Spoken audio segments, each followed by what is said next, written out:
another 3-string cigar box guitar lesson. So John Lee Hooker, Boom Boom. This is originally 1961 studio recording, but this particular version I've actually taken it from his reworking from his 1992 studio album of the very same name. It's just, to be honest, the original recording I think is better, but this one's a little bit easier, so let's not push the boat out too far. So this is a 90s version of Boom Boom. First time we've featured Mr. Hooker, and we're in GDG still, so this is our standard 3-string tuning. But if you wanted to play along with that very same recording, it's very easy to find on YouTube, and it's in the key of E, so you could restring to EBE, and all of these riffs and chords will work in exactly the same way and will be playable along with the original. So I reckon let's just get straight on with having a go at the tune. So here's our standard G, D, G tuning. Like I was saying, if you want to play along with the original, well, the 1990s version of Boom Boom, you want to string yourself to EBE, and then you're good to go. All of this will work perfectly. So we're playing a blues in G here, and the minor pentatonic scale is fantastic for bluesy riffs, and so he's using a lot of minor pentatonic type licks here. So the low one is open 3 5, open 3 5 on the bottom 2 strings. Flat pick playing, by the way, if you want any tips on effective flat pick playing, check out Sunshine of Your Love. There's loads of detail there. But we can go higher as well. So I mean, we can completely just play at one string. So we can play the open on say string 1, and then we can go 3 5 7 10 12. So that's minor pentatonic, G minor pentatonic, just at one string. But we can take those same notes and we can play them on different strings and different frets. So I could go start, say, at fret 12, and on the top string I could go to fret 10, and then I could do the same thing on the middle D string, fret 12, fret 10. I could drop down to fret 8, and I could go all the way down to middle fret 5. So that's a pentatonic, or I could even finish it on, which is what we can do in the riff, finish on fret 12 up here. So the riff is more like using these notes, 12, 10, 12, 10, 8, and step right across to fret 12 on the bass string. So I'm going to start by using fingers 2 and 3 on fret 12 of the top 2 strings. I'm going to play both of those one at a time, and then I'm going to straight away drop to fret 10, then fret 8, and then 10, 12, 10, 12 on the bass.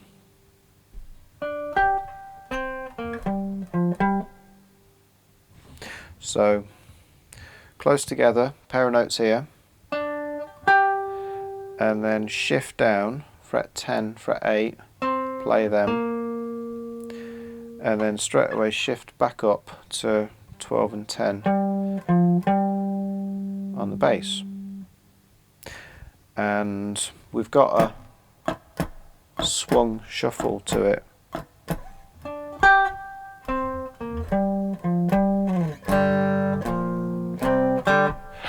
I'm going to cover these chords in a minute, because we're doing that.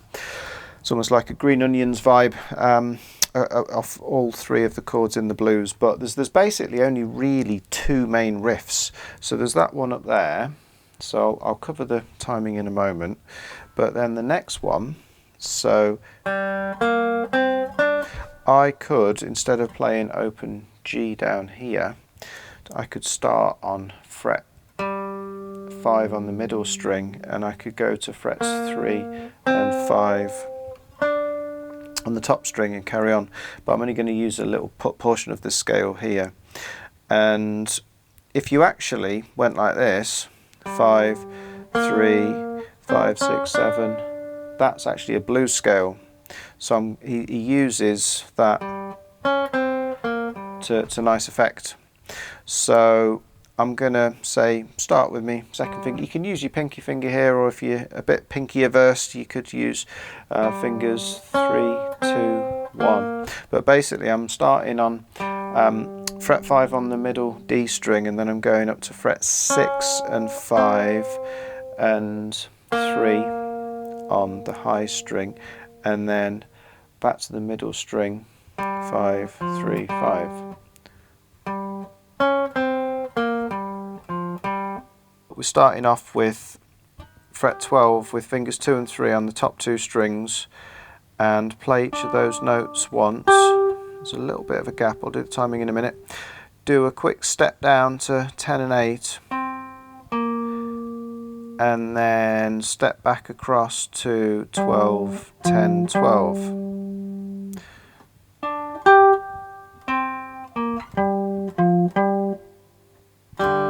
And again, like I said, we'll cover those chords in a minute. The second riff is or. Right, so the timing of the first riff, so like I said, it's got that swung shuffle to it, so you got that long, short, everything's got to fit into that groove, and we're coming in just off the beat, so it's 3, 4, 1 and 2, 3 and 4 and 1, so we're actually finishing on beat 1 just there. 2, 3, 4, 1 and 2, 3, 4, 1, 1 and 2 and 3, 4, 1. So that's on its own at the beginning, and a 3, a 4, a 1.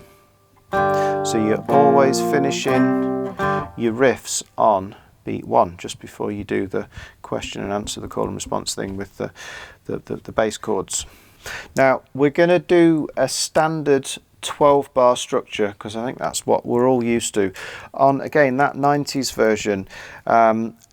Like all good bluesmen, he's making the band follow him, and the structure is definitely not a standard 12 bar. It is in places, but there's other times where the band's just having to hang back and wait to, you know, change to the second chord, the fret 5 and all the rest of it.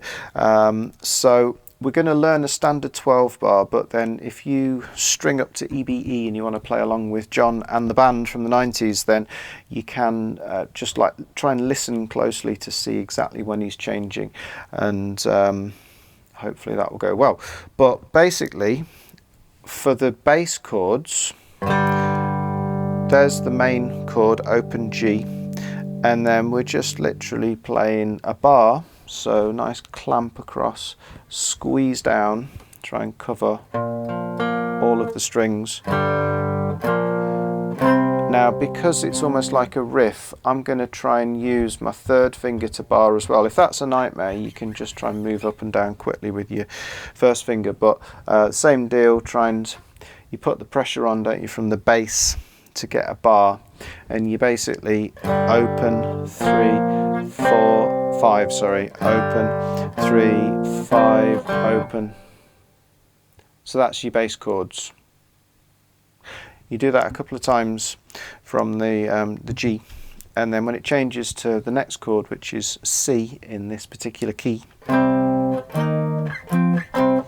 we're doing the same thing, but it's shifted up. So we're starting from fret 5, which is a C, and then this is why it could be useful to use your third finger, because you don't have to do any frantic shifting around. You can just reach up slightly to fret 8 and then 10, and then quickly back to fret 5. So finger 1, finger 3 at 8 and 10, and back to finger 1 at fret 5.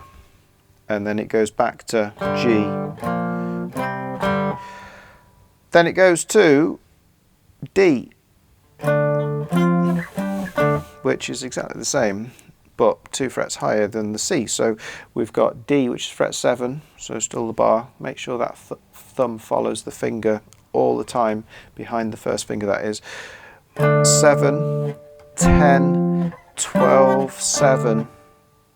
So that's the riff. You can see the pattern there, can't you? So it's 3 frets up, another 2 frets up back there, and then back to the G. So the full 12-bar structure, the vocals start it off, and then there's the response from the band. There's the G. Here's the space for the vocals. We do it again on G. And then we're going to move up to C fret 5, then A, 10, C, and then back to G. And then we go up to D, which is 7, 10, 12, D, back to 7, and then back to G, open 5. Now, timing wise, because if you remember the main riffs were finishing on the beat, this chord part's actually starting on beat 2.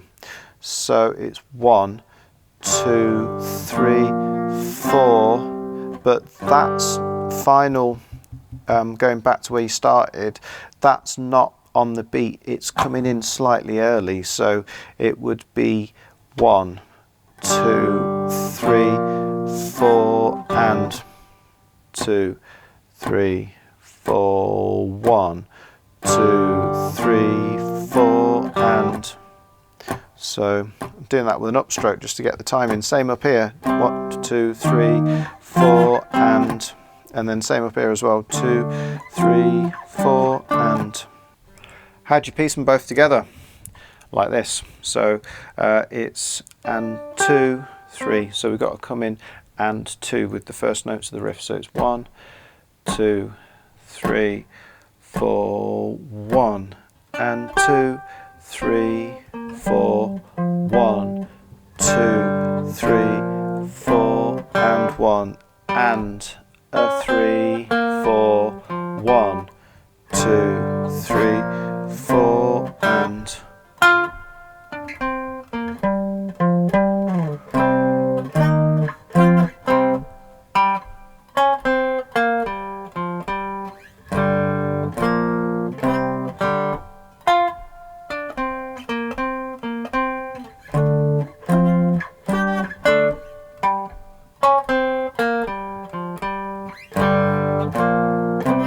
So there's a couple of slight variations when you go to the C riff from this high one.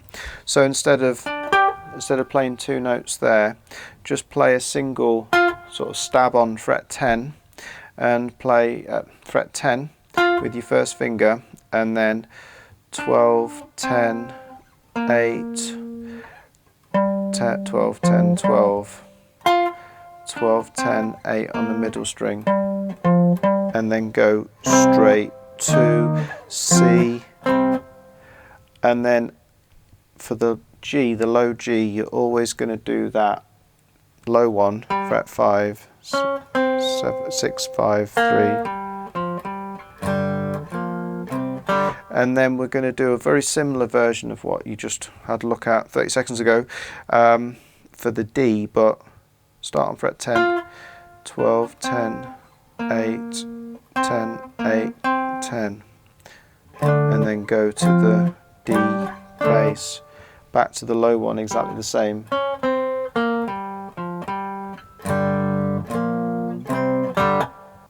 So all of that call and response lead part would be like this. So 1, 2, 3, 4, 1, 2, 3, 4, 1, 2, 3, 4, and a 3, 4, 1, G again, 2, 3, 4, and fret 10, 12, 10, 8, C, low,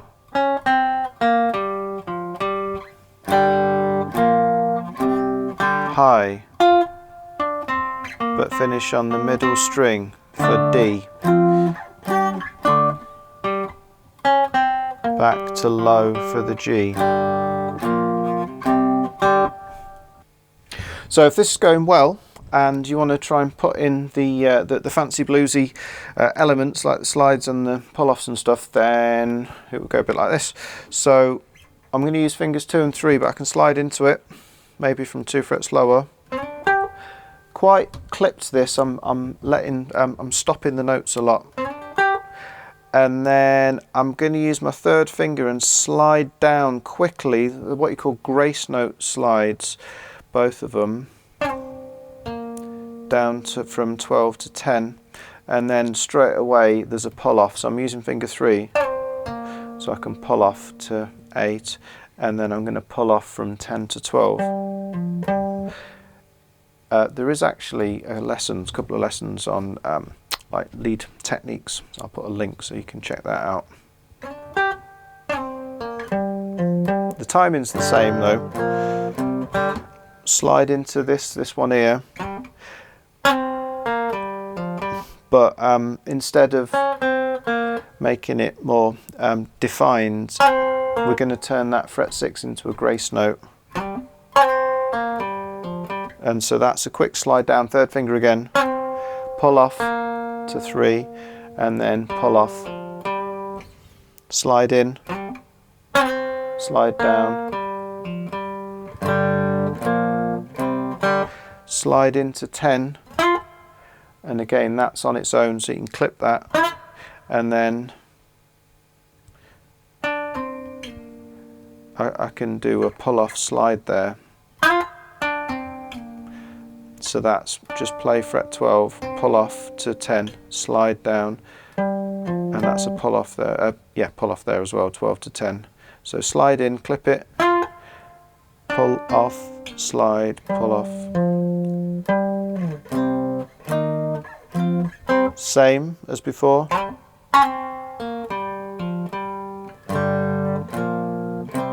Slide in. And then just stay there on that middle string. So slide into 10, pull off, slide down, pull off and play 10, and that's where you go into the D. So like I said, once you've got that down, what you want to do is have a listen to the original and potentially see how the structure's different on that recording, to see if you can like follow along, because there's places where he hangs on the G for longer before he goes to the C and all the rest of it. And if you want to play the rhythm parts, we're not going to get into any soloing, but you can basically make it sound quite green onionsy.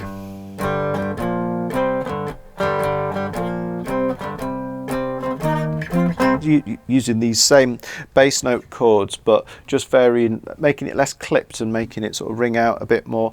So we can go 1, 2, 3, 4, up, down. So that's 1, 2, 3, 4, up, down, 3, 4. Same rhythm on the C. 2, 3, 4, G. Same on the D, 1, 2, 3, 4. Stay on the D and back to the G. So we don't have a turnaround in this one. He basically just stays on the D for longer instead of dropping down from D to C, and then just does the riff on G instead of a turnaround.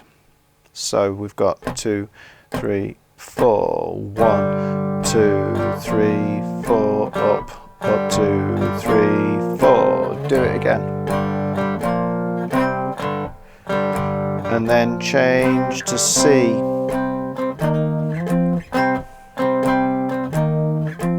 Back to G. And then D. Back to G.